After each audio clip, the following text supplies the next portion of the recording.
Bonjour, nous sommes le euh, samedi 4 septembre. Et oui, le mois de septembre est déjà au quatrième jour. On est déjà au quatrième jour du mois de septembre, ça a vite passé. En tout cas, on a vu le 2 septembre une météo qui s'est nettement améliorée avec une forme de clarté qui est apparue. Et donc, le temps pourrait être valable de cette façon-là jusqu'à, on va dire, en gros, mercredi. Donc, on est samedi. On aurait un temps valable de cet acabit jusque à compter mercredi. Donc, ce qui veut dire par là qu'il faut en profiter de ce bon temps parce que c'est pas tous les jours qu'on rencontre ce temps-là. Donc, d'autant plus qu'on est le mois de septembre et puis on ne sait pas qu'est-ce qu'il va y avoir. Donc, c'est indécis. Comme on a eu une très mauvaise année et d'ailleurs euh, une des années les plus pluvieuses au mois de juillet-août, eh bien, on ne sait pas à quoi va-t-on s'attendre durant le mois de septembre, si ce n'est que il faut en profiter jusqu'à mercredi. Donc sortir un petit peu, aller se promener et prendre un maximum de bol d'air tant qu'il en est encore temps, parce qu'après, bon, on ne sait pas, il va y avoir de la pluie. Se promener dans la pluie, c'est pas très joyeux. Quand je dis se promener, vous pouvez faire du vélo, etc. Je vous présente ici un énoncé. Donc on a un plan pi, moins 3x plus y moins 2z égale 1, que je pourrais écrire autrement. Je pourrais écrire autrement. Je peux l'écrire, le plan pi, moins 3x.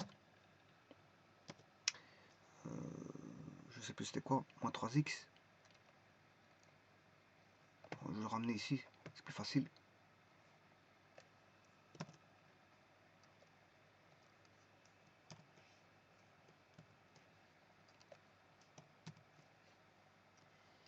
Voilà ce plan pi. Bon, pour l'écrire sous forme de mx plus ny plus pz plus q, il suffit de mettre un moins là, moins 1 égale 0. De cette manière-là, on l'a sous forme canonique, générale. Voilà, voilà le plan.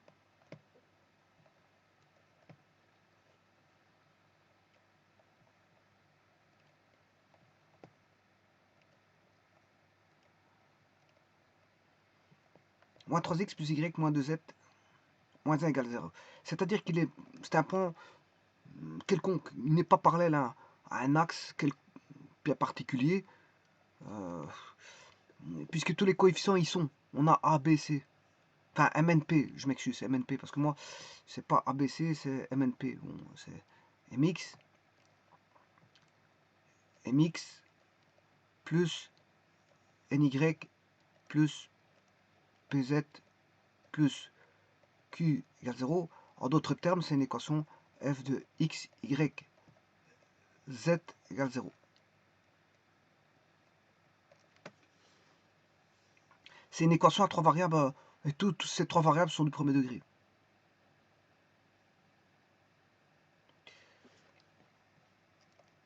Alors, on a bien sûr R cube, comme à l'accoutumée, on a R cube. Bien sûr, dans R cube, c'est l'espace, hein. On a un ROD qui est posé, un repère orthonormé direct qui est posé. De cette manière, j'ai l'équation d'un plan, pi, donc dans cet espace, j'ai un plan avec son équation qui est connue dans le ROD. On a une droite qui est donnée par l'intersection de deux plans que je vais appeler bêta 1 et bêta 2.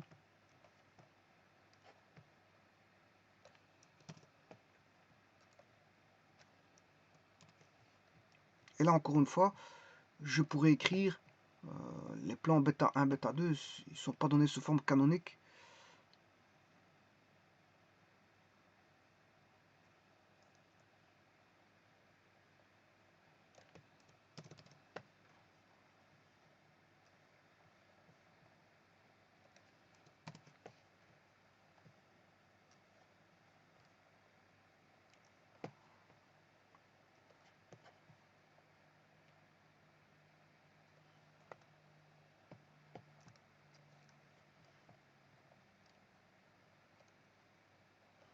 Et là, j'ai le plan bêta 1,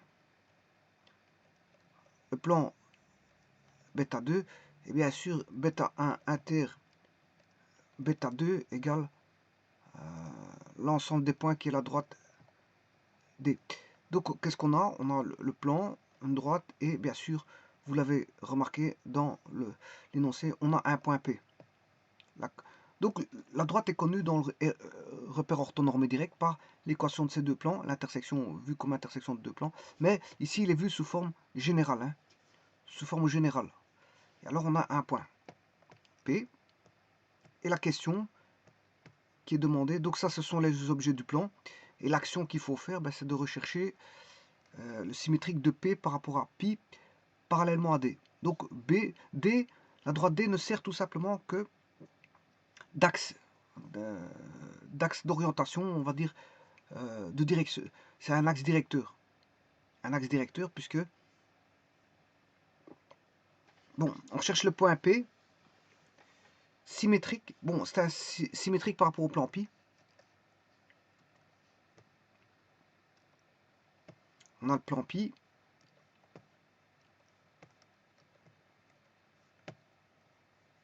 Voilà. On a une droite D et le point pi, P. Alors, ce point P, on cherche le symétrique de P par rapport à pi, mais parallèlement à D. Donc, normalement, il faut aller chercher le symétrique, hein, le symétrique. Si je vais chercher directement le symétrique, ben, il sera là. Mais c'est pas ça qu'on demande, parce que voilà, on demande un symétrique.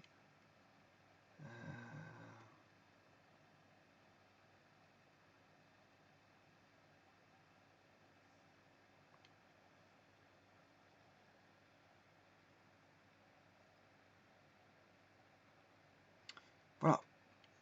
Ici, c'est parallèle, ça doit être parallèle à D.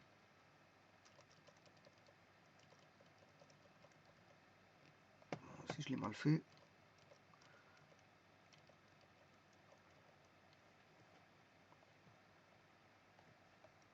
Donc on a la droite D avec une certaine direction. Le symétrique, je dois le chercher de cette façon-là. Donc on va le chercher asymétrique là.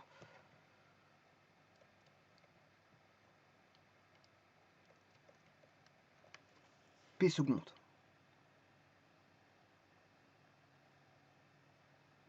Donc il ne va pas se situer orthogonalement, c'est ça que je veux dire. Hein. Il ne va pas se situer orthogonalement, puisque c'est asymétrique, cette fois-ci qui n'est pas asymétrique orthogonale. Voilà, c'est pas asymétrique par rapport à une droite qu'on aurait fait passer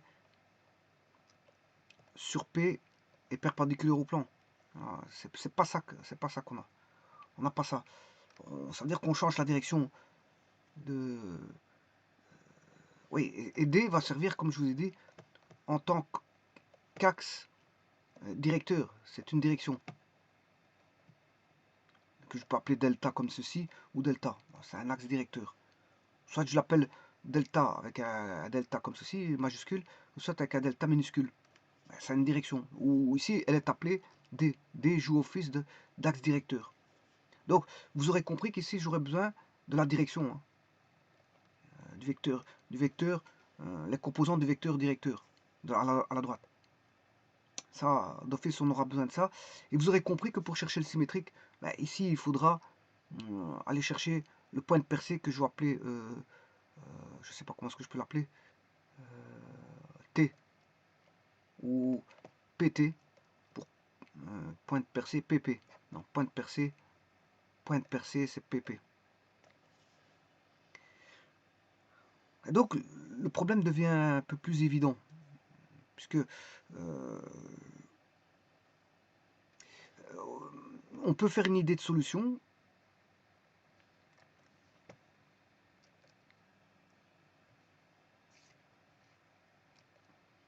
Alors, une idée de solution, c'est d'abord de placer les éléments, placer les éléments, ou si vous voulez, les objets dans l'espace, c'est-à-dire le point, le plan et la droite. Ensuite, il faut connaître la direction delta, connaître la direction delta. Mais ici, la direction delta, c'est D, c'est la droite D. D. Mais bien sûr, la direction de D, je vais le faire au travers de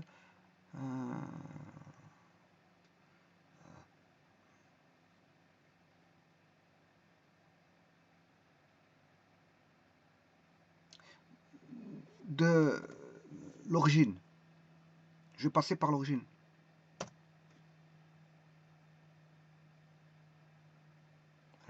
Je vais connaître la direction en passant par une droite, en faisant intervenir une droite D d'axe delta, mais qui passe par l'origine.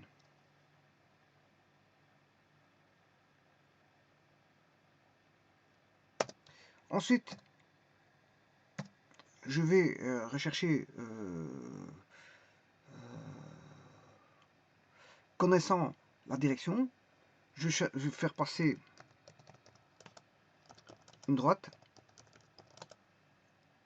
bien sûr parallèle à D0 ou D, hein, peu importe, D ou D0, on s'en fout. De toute façon, ils ont la même direction. Une droite, passer, faire passer, je vais plutôt faire passer.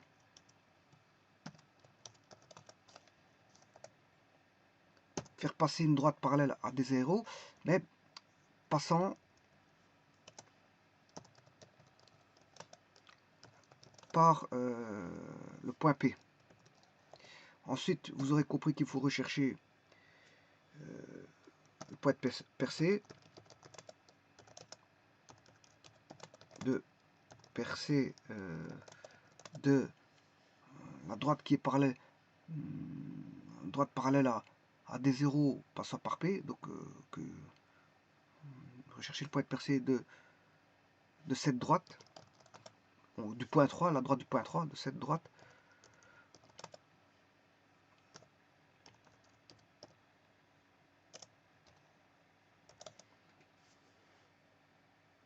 Dans le plan pi.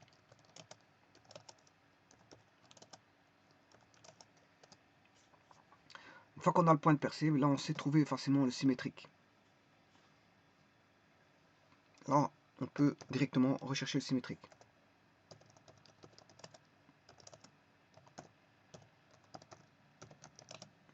Tout est dit ici. Hein. Tout est dit, bon, il n'y a plus rien à faire. Donc, il n'y a plus qu'à. Donc, comme diraient certains, il n'y a plus qu'à faucon. Faucon, il n'y a plus qu'à. Effectivement, il n'y a plus qu'à et faucon.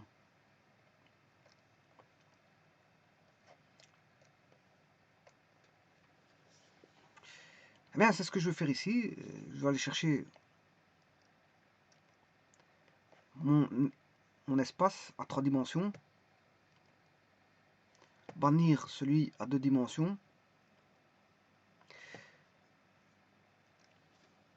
Mettre les points, le plan. Moins 3x plus y moins 2z égale 1.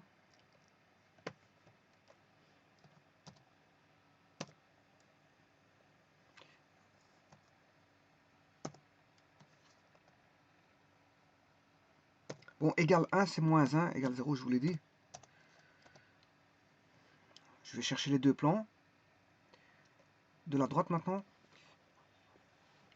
X moins y plus z moins 4.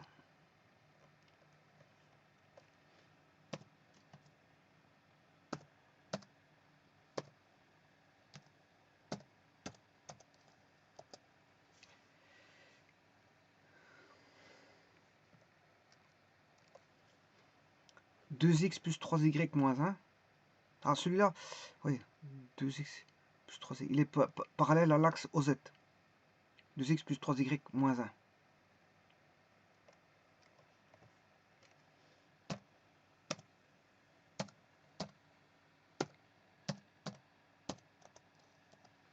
Je vais faire l'intersection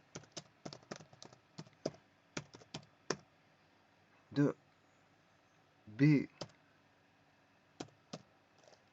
C. Voilà, ça c'est la droite de l'énoncé, hein. Donc, alors le plan, ce plan-ci, voilà, je vais changer de couleur.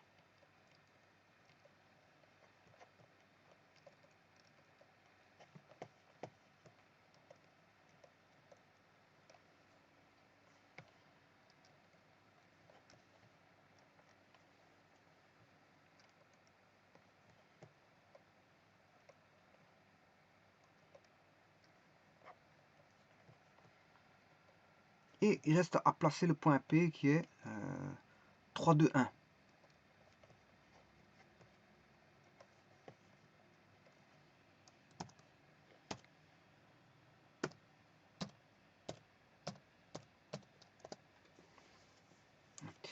Alors, je vais faire passer une droite qui passe par l'origine.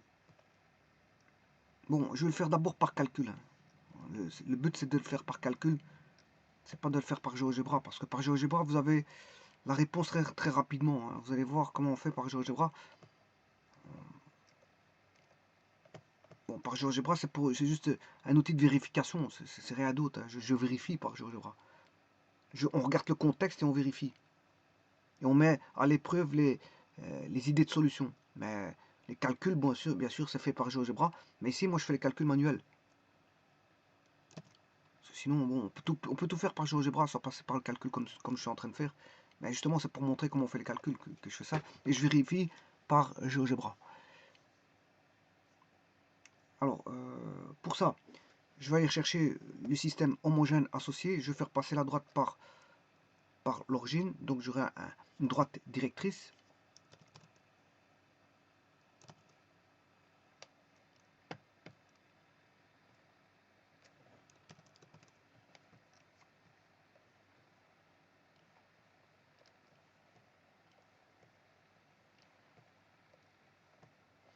Alors, cette droite directrice qui passe par l'origine, je vais l'appeler D0. Et bien sûr, on n'a pas un système complet à x égale b, mais on a un système homogène associé à x égale 0. Égale matrice de... On a ceci à x égale la matrice nulle. Voilà. Alors que à x égale b, c'est ceci. On a un système ici complet. Et à x égale matrice nulle, c'est un système homogène associé. Comme ça, vous le savez. Donc, je résoudre le système homogène associé et pas le système complet. Alors, les deux droites, enfin, les deux plans ici, ils ne sont pas parallèles. Donc, s'ils sont parallèles, le rang vaut 2. Le rang vaut 2. On a m équations à n inconnus. N, c'est 3 inconnus. Si le rang vaut 2, donc si vous faites, pour avoir la dimension du sous-espace vectoriel des solutions, c'est 3 moins 2. 3 moins 2, ça fait 1. Ça veut dire qu'on aura une proportionnalité, une simple proportionnalité par rapport aux solutions. Donc on aura donc c'est normal parce que on recherche des paramètres directeurs qui seront proportionnels, hein. Les paramètres directeurs, système de paramètres directeurs sont proportionnels entre eux. Donc c'est normal que j'ai k fois quelque chose avec k appartenant à R. Bon, ici je vais plutôt dire que c'est lambda, hein, parce que généralement dans les plans on l'appelle plutôt lambda. Lambda avec bien sûr lambda appartenant à R sauf 0. Si vous mettez 0, vous avez un point. Donc il faut éliminer le 0, sinon vous aurez un point. Vous aurez, si vous mettez 0, vous allez avoir 0, 0, 0. Oui, ici je peux prendre parce que 0, 0, 0, il passe par l'origine. Hein. Il passe par l'origine, donc c'est R, lambda appartenant à R. Il passe par l'origine.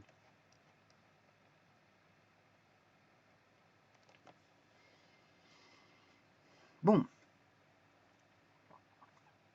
Eh bien, on va rechercher ça. Pour ça, bon, on a une équation de 3 équations à deux équations à 3 inconnus.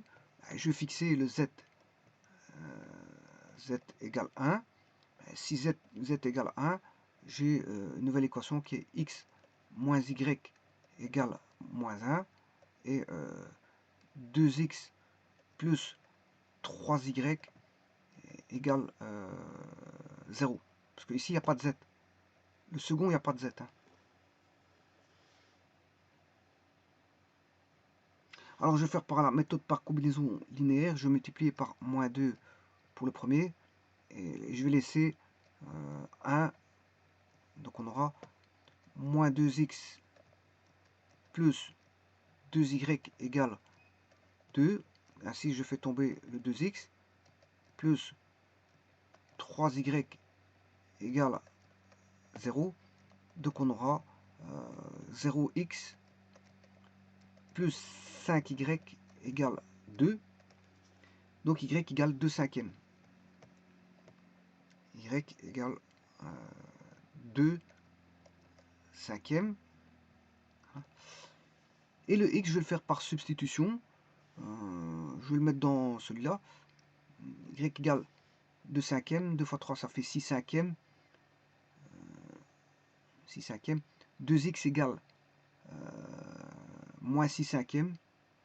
Donc, x égale moins 3 cinquièmes. Alors, je vais tout multiplier par 3. Si je multiplie z par 5, de manière à faire tomber le dénominateur, une fois 5, 5 pour le z. Le y 2 cinquièmes fois 5, c'est 2. Et le x moins 3 cinquièmes fois 5, moins 3. Voilà, j'ai la direction de la droite. Bon, j'aurais pu l'avoir tout de suite ici. Bon, il suffit de faire une parallèle. Je fais... ça, c'est droite parallèle.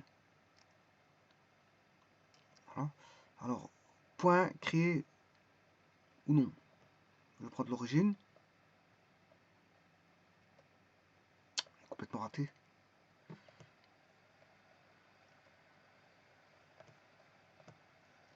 Je vais créer un point d'origine O égal à 0,0,0. En droite parallèle.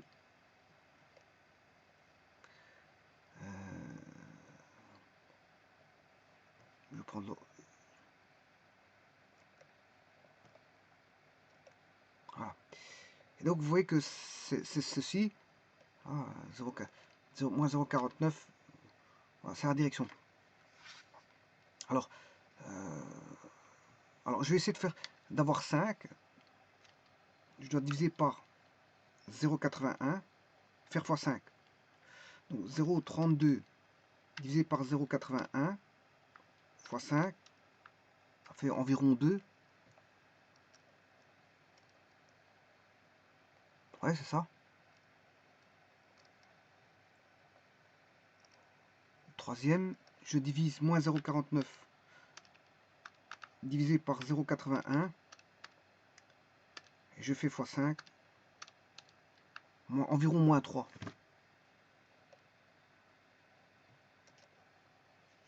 Et voilà, c'est ça.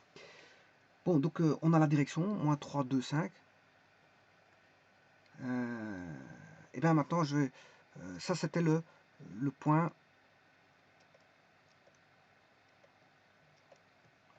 Placer les éléments, ça a été fait. Hein. Connaître la direction des zéros, ça a été fait, je vais de le faire. Faire passer une droite des zéros passant par P, je vais le faire tout de suite. Donc ça, c'est assez simple. Hein. Il suffit d'aller rechercher la direction et de faire passer par le point P, qui est 3, 2, 1.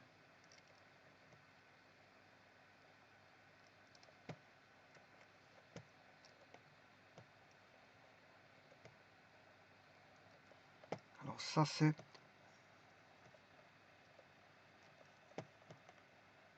la droite passant par P est parallèle à D0. Alors je l'appelais D1. Parce que la première droite c'était D. Hein, on avait une première droite D donnée par l'énoncé. Ensuite D0 a été créé. Et maintenant, bon, c'est D1 qui est créé.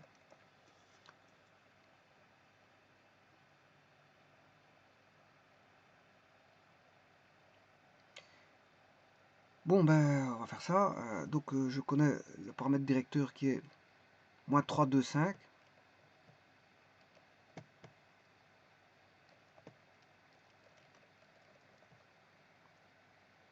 X, Y, Z égale moins 3, 2, 5, lambda, lambda, lambda, et il doit passer par le point 3, 2, 1. Plus 3, plus 2, plus 1. Voilà, et je vais construire cette droite D1. Donc cette droite D1 n'est rien d'autre que la parallèle de cette droite passant par... Ouais, j'aurais pu passer directement, faire une parallèle, hein, bon, en passant par P. Je suis pas obligé de passer par l'origine. Je suis pas obligé de passer par l'origine. Bon, voilà. Je peux passer directement par P, je connais la direction. Le tout c'est de trouver la direction, c'est pour ça que je suis passé par D0. Je suis passé de D à D0. Vous voyez, la droite orange c'est D. La droite en pied de pointillé c'est D0. Et la droite noire passant par P, ben, c'est D1. Je suis passé par D0 parce que j'ai un système à résoudre hein, pour trouver la direction. C'est juste pour ça. Alors j'ai résolu le système homogène associé pour trouver voilà, le paramètre directeur.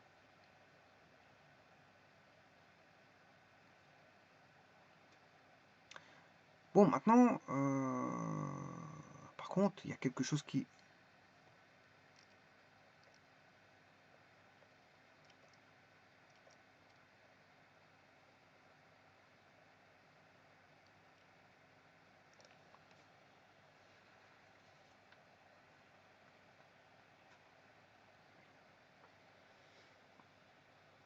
Ce point-là, il va être loin, hein, parce que je vois, on dirait que c'est parallèle, mais c'est pas parallèle. Il va être loin.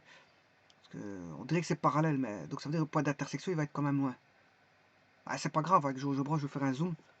Enfin, oui, avec GeoGebra, je vais faire un zoom et on va regarder. Ça va, ça va aller. Donc ceci, on a l'équation du plan. Maintenant, je vais faire l'intersection, le point de percée,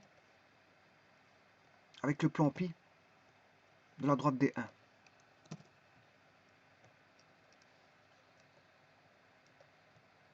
Donc, maintenant, faire passer une droite parallèle passant par P, pour trouver les paramètres directeurs, c'est fait.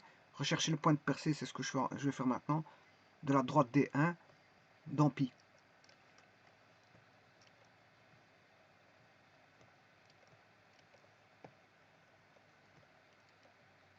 Donc maintenant, je vais faire D1 inter pi, qui va donner le point de percée que je vous ai dit tout à l'heure, que j'appelle PP, c'est un point, un singleton.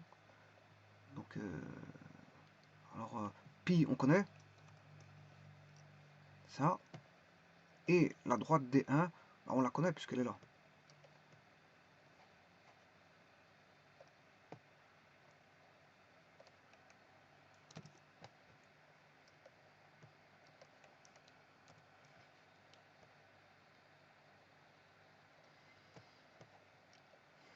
Donc il suffit de rechercher le lambda. Hein.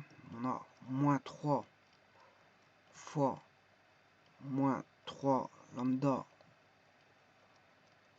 plus 3 plus y 2 lambda plus 2 moins 2 fois z 5 lambda plus 1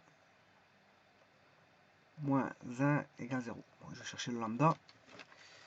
Ce qui fait moins 3 fois moins 3, ça fait 9 plus 2 lambda moins 10 lambda. Je trouve un lambda.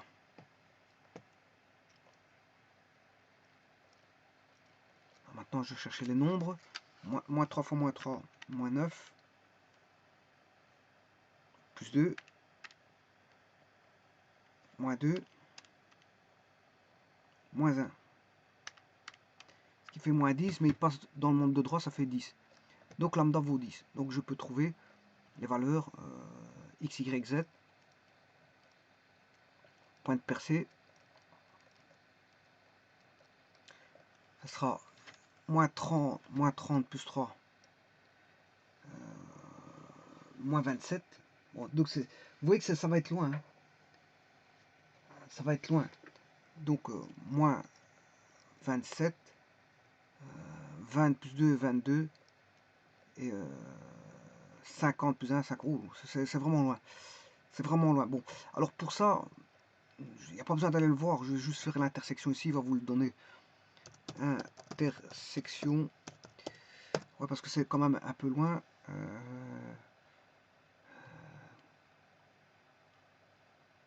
Donc c'est la droite H avec le plan pi qui est A.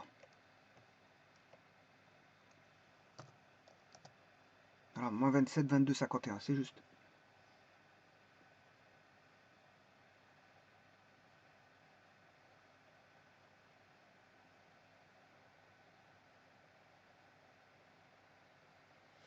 Bon, ce point de percée, faudrait faire un zoom. Voilà, il est là. C'est le point A.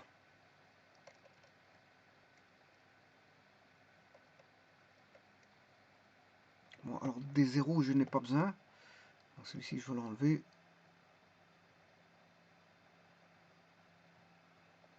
La droite de départ, j'en ai pas besoin non plus.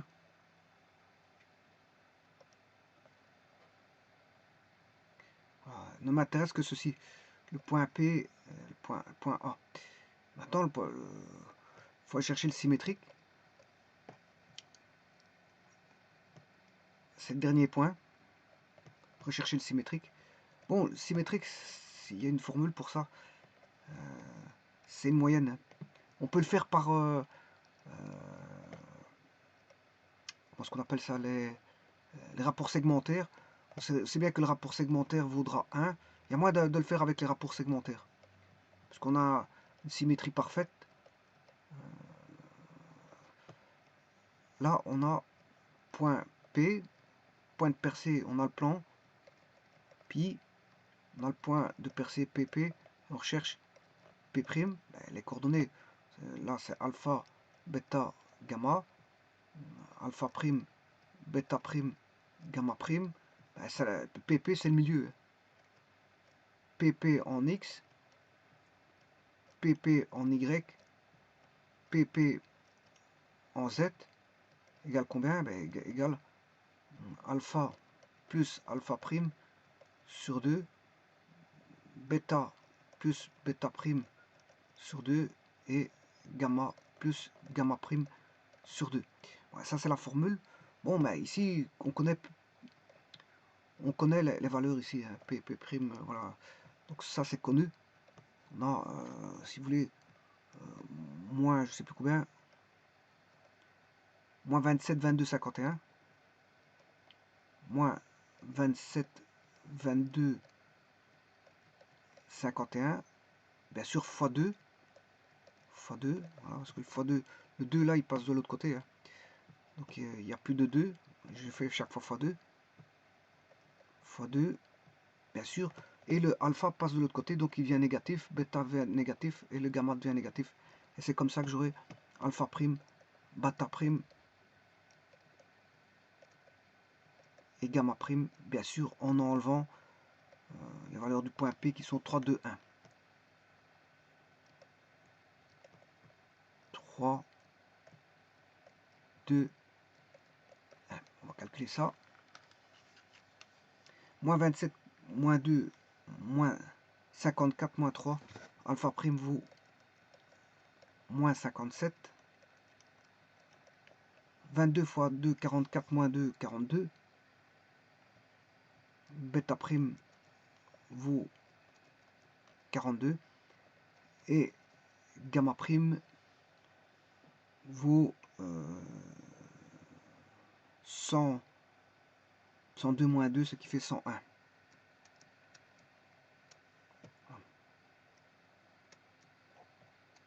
Moins 57, 42, 101.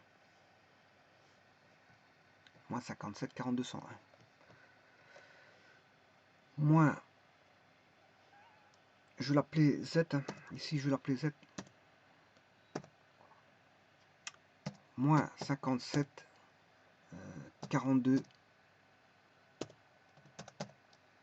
101. Alors, ceci c'est le symétrique. Alors je peux pas faire le symétrique ici parce qu'à mon avis il va, si je fais une symétrie par rapport, on va regarder, milieu, centre,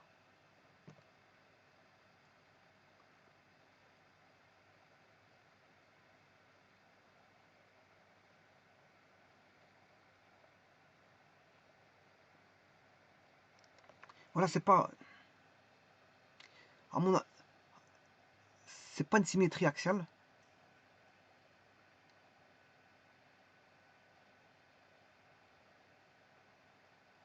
Et c'est pas une symétrie, c'est pas une symétrie par rapport à un axe, c'est pas une symétrie par rapport à un plan.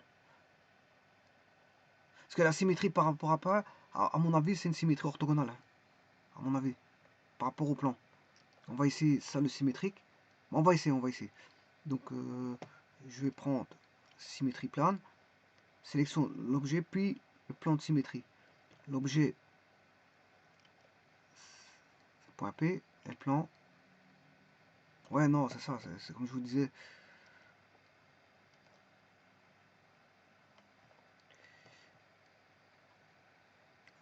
C'est une symétrie plane orthogonale ici. Hein. Donc,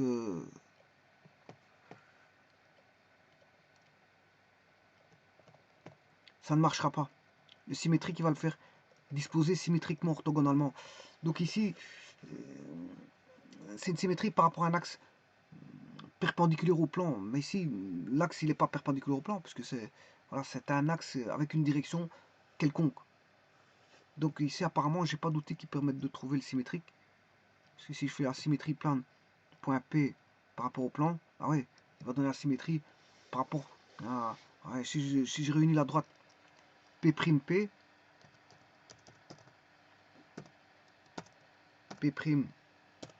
ben voilà, vous voyez que c'est perpendiculaire au plan. Regardez l'angle I avec le plan A, ça fait 90. Voilà, lui, il fait une symétrie plane. Pour lui, c'est voilà, comme symétrie axiale, c'est sûrement une symétrie orthogonale. C'est pas parce qu'il existe les. Donc, est-ce que symétrie centrale, ça n'est. Ah, symétrie centrale. Ça, je peux faire, symétrie. C'est une symétrie centrale. Alors, ça, je peux faire, c'est une symétrie centrale.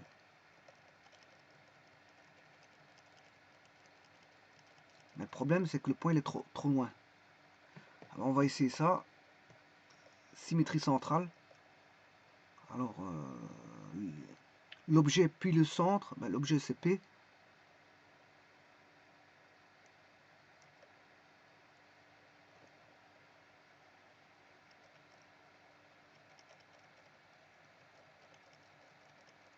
L'objet, c'est pas ça.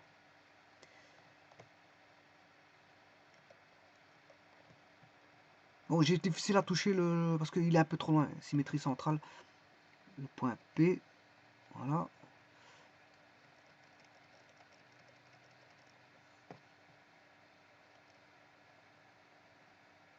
Voilà, c'est ça, c'est bon. C'est moins 7, 42, 101. Donc c'est ça. Donc en fait, c'est une symétrie centrale. Il faut aller rechercher le point de percée, faire une symétrie centrale. Moins 57, 42, 101. Je vous remercie.